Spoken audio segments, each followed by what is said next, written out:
Hey guys, welcome back to the channel. In today's video, we're going to check out how to apply for startup funding through Lendio. Startup funding can be harder to secure, but Lendio helps you by connecting you to lenders that are open to new businesses. Here's how to apply. First, log into your Lendio account using your credentials. Now once you're on the dashboard, click apply for a loan. From the financing options, here you're going to choose startup funding.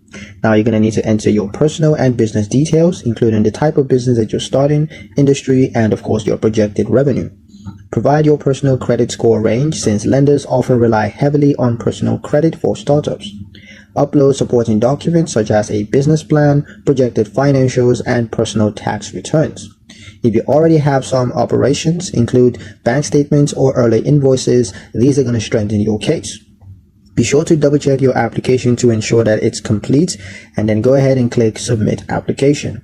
Lendio will match you with lenders who provide startup friendly options like personal loans, microloans, or business credit cards. Now this path is best for entrepreneurs that are launching a new venture without an established revenue history. That's pretty much it for the video, guys. Hope you liked it. Hope you found the information here useful enough. If you did, like, share, and subscribe for more helpful tutorials. Thank you guys for watching, and I'll see you in the next one.